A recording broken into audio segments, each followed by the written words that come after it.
যে আওয়ামী মডেল, এই আওয়ামী ফ্যাসিবাদী মডেলটাই কম বেশি সবাই চর্চা করছে সমস্ত দলগুলো মিলে। কারণ আপনি যখন ফ্যাসিবাদের রিয়েকশনে আপনার রাজনীতি ঠিক করেন তখন আপনি তার দ্বারা প্রভাবিত হন। যে কারণে আমি বলি যে আওয়ামী লীগের একটা যে সামাজিকীকরণ হয়েছে আওয়ামী মডেলের বিভিন্ন দলগুলোর মধ্য দিয়ে, সেই কারণে আপনার এখানে রাজনীতিটা রয়ে গেছে একটা ট্রাইবাল পলিটিক্সের মধ্যে। মাঠে দুইটা দল আছে, জামাত আছে, বিএনপি আছে একেবারে সক্রিয়। এই দুই যখন আপনি রাজনৈতিক স্বার্থ নিয়ে মাঠে নামবেন, এতদিন ধরে তো আপনাদেরকে আমরা সমর্থন করে এটা ছিল, তখন ক্ল্যাশগুলো শুরু হবে। এই ক্ল্যাশের মূল ঘটনা হবে ইলেকশন কেন্দ্রিক। এবারে রাজপথে তাদের সংগ্রামটা আরও কঠিন, কারণ এখানে আওয়ামী লীগ এখন নাই, ধরে নেন আপনি, তাদের অস্তিত্ব বিলীন হয় না, কিন্তু তারা রাজনীতির মাঠে নাই। মাঠে দুইটা দল আছে, জামাত আছে, বিএনপি আছে একেবারে সক্রিয়। আমি অন্যগুলোর কথা এখন খুব আনার মতো গণছে না। এই দুই যখন আপনি রাজনৈতিক স্বার্থ নিয়ে মাঠে নামবেন, এতদিন ধরে তো আপনাদেরকে আমরা সমর্থন করে এটা ছিল, তখন ক্ল্যাশগুলো শুরু হবে। এই ক্ল্যাশের মূল ঘটনা হবে ইলেকশন কেন্দ্রিক। তো ইলেকশন কেন্দ্রিক তাদের রাজনীতিতে সেগুলো আরও বড়োভাবে তাদের ফাটলগুলো আরও ধরবে। এখন হয়তো জামাত তাদেরকে সাপোর্ট দিচ্ছে, বিএনপি হয়তো দিচ্ছে না, কিন্তু বিরোধে নাই। কিন্তু রাজনৈতিক দল যখন হয়ে যাবে তখন তো আমি প্রকাশ্যে আসবো, কারণ আমার রাজনৈতিক শত্রু তুমি। আমার দুজনের লক্ষ্য হচ্ছে ক্ষমতা যাওয়া। আমাদের দুজনের লক্ষ্য এখন সরকারকে টিকিয়ে রাখা না, সরকার সরকারের জায়গায়। এখন তুমিও রাজনৈতিক দল, আমিও রাজনৈতিক দল, আমাদের লড়াই হবে ক্ষমতার জন্য, এবং এটা ন্যায্য, এখানে কোনো ইয়ে নাই। নাহিদ ইসলাম এই দলের মানে প্রধান হিসাবে যাচ্ছেন, তার একটা ক্লিন একটা ইমেজ, যেটা আপনার আন্দোলনের পুরো মুহূর্তে ছিল। সেটা একটা আন্দোলনের টোটাল একটা প্রতিচ্ছবি বলবো আমি। তার যে ইমেজ, সেটা কি সে এখানে দেখাতে পারবে কি না, সেটা একটা বড় প্রশ্ন। এর মধ্যে নাহিদ 6-7 মাসের মতো কাজ করলো, সে কি কাজ করে এসেছে, সেটা একটা অ্যাকাউন্টেবিলিটির প্রশ্ন আসবে। তার সম্পদের জমা দেওয়ার কথা ছিল, সম্পদের কি অবস্থা। আজকে একটা বাইরের একটা অনলাইনে, তার দেশের বাইরের একটা অনলাইন বোধহয় ইকোনমিক রিভিউ বা কোনো একটা, আমি ঠিক এই মুহূর্তে মনে করতে পারছি না, আমার কাছে আছে লিঙ্কটা। তো এবং সেখানেও তার সম্পদ নিয়ে কথা হচ্ছে, তার কত সম্পদ আছে। এটা যে মানে আমি বলবো না যে এটা প্রমাণিত ঠিক বেঠিক তো আমরা জানি না, কিন্তু কথাগুলো উঠছে। কারণ হচ্ছে যে আপনি তো পদত্যাগের আগে আপনার কত সম্পদ ছিল তার কোনো লিস্ট জাতি এখনো জানে না, পদত্যাগ করার পরে কত সেটা জানে না। তো এইভাবে আমার মনে হচ্ছে সরকার এবং সরকারের বাইরে এই যে দুই ধারা তারা চলবে, সেটা তাদের জন্য একটা বড় ধরনের চ্যালেঞ্জ হিসাবে দেখা দেবে। প্লাস তারা আরেকটা হচ্ছে যে ডক্টর ইউনূস যদি তাদেরকে আশীর্বাদ দেয়, তারা মনে করছে যে এটা তারা এগিয়ে যাবে, কিন্তু এটাও একজনের কাল হবে। কারণ ডক্টর ইউনূসের আশীর্বাদ থাকা মানে ডক্টর ইউনূস একজন ব্যর্থ রাজনীতিবিদ, সেটা একেবারে মানে করা মানে প্রমাণিত।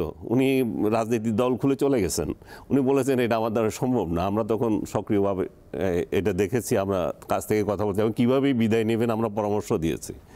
রেজাউল করিম রনি, যেটা বলছিলাম, ছাত্রদের যে বা তরুণদের যে রাজনৈতিক দল গঠিত হতে যাচ্ছে, এরা একটা আন্দোলন নেতৃত্ব দিয়েছে, একটা আন্দোলন সারা দেশের জনগণের একটা আকাঙ্ক্ষাকে তারা ধারণ করেছে। সারা দেশের জনগণ তাদেরকে সমর্থন দিয়েছিল, রাজনৈতিক দল তারাও সমর্থন দিয়েছিল। কিন্তু ভোটের রাজনীতি কিন্তু ডিফারেন্ট জিনিস, আপনি নিশ্চয়ই স্বীকার করবেন। আর আপনি রাজনীতির প্রসঙ্গ তুলেছেন। আমাদের দেশে তো আমরা রাজনীতি দেখেছি, আমরা আওয়ামী লীগের রাজনীতি দেখেছি, বিএনপির রাজনীতি দেখেছি, জামাতের রাজনীতি দেখেছি, বা বামপন্থী সংগঠনদের একটা রাজনীতি আছে, একটা দর্শন আদর্শ আছে, সবাই সেটা আমরা জানি। এরা এখানে কি বয়ান দিবে বা নতুন বন্দোবস্তের কথা শুনি, এদের এতদিনের কথাবার্তার পরিপ্রেক্ষিতে আপনার কি মনে হয়, এরা কি নতুন কোনো বয়ান হাজির করতে পারবে? দেখেন, যেটা আমরা বারবার বলার চেষ্টা করছি, এদের রাজনৈতিক দল করার প্রয়োজন পড়লো কেন? ৭১-এও তো অনেক ছাত্র আপনার নির্দলীয় পরিচয় থেকে যুদ্ধ গেছে না, ৯০-এ অনেক দলীয় পরিচয় গেছে, কিন্তু বিরাট সংখ্যক নির্দলীয় ছাত্র সামনের সারিতে ফাইট করছে না। তাদের তো এরকম একটা দল করে রাজনীতিতে আপনার নিজেদের অবস্থান আপনার কি বলে যে প্রকাশ করার প্রয়োজন পড়ে নাই। এখন পড়লো কেন এটা একটা চিন্তা করার ব্যাপার আছে। এখন পড়লো কেন? কারণ হলো আমাদের এখানে রাজনীতির যে মডেলটাই, যে আওয়ামী মডেল, এই আওয়ামী ফ্যাসিবাদী মডেলটাই কম বেশি সবাই চর্চা করছে সমস্ত দলগুলো মিলে। কারণ আপনি যখন ফ্যাসিবাদের রিয়েকশনে আপনার রাজনীতি ঠিক করেন তখন আপনি তার দ্বারা প্রভাবিত হন। যে কারণে আমি বলি যে এই যে আওয়ামী লীগের একটা যে সামাজিকীকরণ হয়েছে আওয়ামী মডেলের বিভিন্ন দলগুলোর মধ্য দিয়ে, সেই কারণে আপনার এখানে রাজনীতিটা রয়ে গেছে একটা ট্রাইবাল পলিটিক্সের মধ্যে। মানে আপনি নাগরিক আকারে কে এটা দেখা হয় না, আপনি আওয়ামী লীগ না বিএনপি না জামাত এটা দেখা হয়।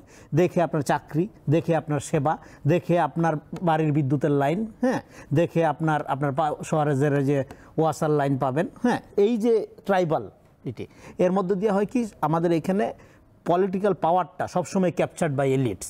এখানে জনগণকে শুধুমাত্র একটা সংখ্যা এবং ভোটের অঙ্কে বিচার করা হয়, এবং সেই ভোটটাও 15 বছর ছিল না, ভোটই তো দিতে পারেনি লোকজন। তো সেইরকম একটা জায়গায় একটা রাজনীতি আমাদের লাগবে যেটা সিটিজেন নাগরিক ভিত্তিক রাজনীতি, সেটা তাদের করতে পারতে হবে। এখন 5 তারিখের অভ্যুত্থানের পরে যদি ধরেন একদিকে অভ্যুত্থানের স্পিরিট যেটাকে আমরা বলতেছি, আরেকদিকে সমস্ত রাজনৈতিক দল ইনক্লুডিং ছাত্র নেতৃত্ব, ফলে ছাত্র নেতৃত্বও আবার তারা অ্যাট দ্য সেম টাইম সরকারের পার্ট, যেটা এখানে আলোচনায় আসলো, একটা অংশ কয়েকজন সরকারের পার্ট, এবং এই সরকারের ব্যর্থতা মোটামুটি কানাও বুঝতে পারে। তো সেখানে আপনার এইরকম একটা অবস্থায় তাদের যে রাজনীতি করতে হচ্ছে এটা কিন্তু খুবই একটা কমফোর্ট অবস্থার মধ্যে তারা রাজনীতিতে যাচ্ছে তা না। কিংস পার্টির বিতর্ক যদি আমি বাদও দিই, তো তারা কিন্তু খুবই চ্যালেঞ্জিং একটা টাইমে রাজনীতি করতে যাচ্ছে, এবং যে কোনো বিবেচনা নাহিদ ইসলামকে অভিনন্দন জানাইতে হবে এবং তার এই সাহসের প্রশংসা করতে হবে। এখানে কেউ তো ক্ষমতা চাটতে চায় না। এই যে ধরনের এত উপদেষ্টার বিরুদ্ধে এত অভিযোগ, এত প্রতিবাদ, এত ঘেরাও, এত নিন্দা, কেউ কি ক্ষমতা ছাড়ার আগ্রহ প্রকাশ করছে বা ন্যূনতম ক্ষমতা ছাড়ার লক্ষণ দেখা দিছে?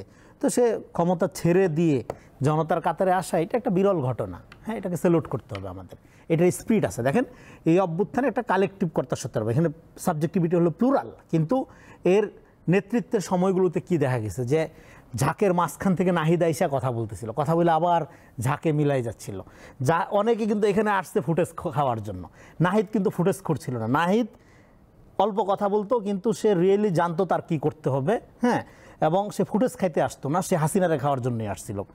ওইটা তো ওই সময় তার দেখে মনে হয়েছিল, লক্ষণ দেখে মনে হয়েছিল। এখন বেসিক্যালি নাহিদ একটা প্রতীকে পরিণত হয়েছে, এবং এইখানে যদি আপনি দেখেন যে সাধারণ মানুষের প্রতিনিধিত্ব যদি বলেন, সাধারণ মানে পাওয়ারের ক্ষমতাসীন এলিটসদের প্রতিনিধিত্ব না, এনজিও লর্ডসদের প্রতিনিধিত্ব না, ডিপ স্টেটের প্রতিনিধিত্ব না, এখানে সাধারণ মানুষের প্রতিনিধিত্ব যদি বলেন, সেটা তো আপনি এই ছাত্রদের ছাড়া আর কাউকে দেখছেন না। আপনি তার মধ্যে অন্যতম নাহিদ ডেফিনেটলি প্রতীক আকারে সামনে। তারা কি পারবে বলে মনে হয় আপনার? সেটা পরের কথা। আমি তো বললাম এটা চ্যালেঞ্জিং, এটা সহজ না।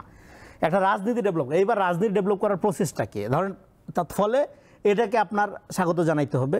তারপরের কাজটা হলো আপনি দলটা ইম্পর্টেন্ট না, আরও 16টা দল তো আত্মপ্রকাশ করছে এই 6 মাসে, তাই না? ফলে একটা দল আত্মপ্রকাশ করা একটা বিরাট ঘটনা না। বিরাট ঘটনা হলো যে কনটেক্সটে আপনি একটা নতুন রাজনৈতিক দলের প্রয়োজনীয়তা ফিল করলেন, সেই রাজনীতিটা আপনি প্রপোজ করতে পারতেছেন কিনা। সেই রাজনীতিটা যদি আপনি প্রপোজ করতে পারেন বা যদি নাও পারেন, 5 তারিখের ঘটনাটা কি ঘটাইছে এটা আমাদের বুঝতে হবে। 5 তারিখের ঘটনা বাংলাদেশে বিদ্যমান সমস্ত রাজনৈতিক দলগুলোর জন্য একটা চ্যালেঞ্জ আকারে হাজির হয়েছে। কারণ কি, এই জেনজি জেনারেশন তারা দেখাইছে বন্দুকের সামনে দাঁড়ায়া, বিদায় পৃথিবী বলে দাঁড়ায়া, যে তারা কোন ধরনের রাজনীতি দেখতে চায় না। এখন কি দেখতে চায় সেটা প্রপোজ করা হলো রাজনৈতিক দলগুলোর কাজ। এখন যেহেতু তারা সরকারও আছে ছিল কিছু সময়, ফলে এখানকার ব্যুরোক্রেসি কীভাবে ফাংশন করে, এখানের জুডিশিয়ারি কীভাবে, মানে এক কথায় গভর্নমেন্ট, ডিপ স্টেট, এই সম্পর্কে তাদের একটা ধারণা হইল। এবং জনগণ কী চায়, যেহেতু তারা মাঠে আন্দোলনের মধ্য দিয়ে একটা অভ্যুত্থানই করে ফেলছে, ফলে জন আকাঙ্ক্ষার জায়গাটাও তাদের ধরেন এক ধরনের অভিজ্ঞতার মধ্যে থাকার কথা। এখন এইটাকে নিয়ে তারা যদি রিয়েলি একটা পলিটিক্স প্রপোজ করতে পারে, আমি দলের কথা বলছি না, ডেফিনেটলি এটার একটা ফিউচার আছে, কিন্তু সেটা ইমিডিয়েট না। এটা একটা কঠিন কষ্টকর পরীক্ষার মধ্যে দিয়ে তাদেরকে যেতে হবে, এবং পার্টিটা উঠে আসতে হবে ওইটা জিয়া রহমানের মডেল, ওই যে মাঠে ঘাটে হেঁটে জনগণের ভিতর থেকে উঠে আসতে হবে। আপনি পার্টি এখন ফর্ম করতে পারেন, আপনি এখন ঘোষণা দিতে পারেন, কিন্তু এই পার্টির ওনারশিপ, এই পার্টিটা ক্যারি করবে, এই পার্টির রাজনীতিটা ক্যারি করবে যে সাধারণ মানুষ, সেটা মাঠঘাট থেকে উঠে আসতে পারতে হবে। এখন সেইটা মাঠঘাট থেকে উঠে আসতে পারার প্রক্রিয়াটার ক্ষেত্রে ডেফিনেটলি এখানে যারা বড় বড় দল আছে তাদের সাথে আপনাকে প্রতিযোগিতায় লিপ্ত হতে হবে, তাদের সাথে আপনার একটা ভালো রকম আপনার কি বলে যে চ্যালেঞ্জ তাদের দিক থেকেও আপনাকে ফেস করতে হবে। ফলে এই সমস্ত চ্যালেঞ্জগুলো নিয়েই আসলে এই দলটার দিকে তাদেরকে যেতে হবে। কিন্তু 5 তারিখের পরে বটম লাইন যেটা হলো কথা, আমাদের একটা পলিটিক্স লাগবে। এই পলিটিক্সটা করতে যদি আমরা ব্যর্থ হই, তাহলে এটার কাফারা দিতে হবে। জি।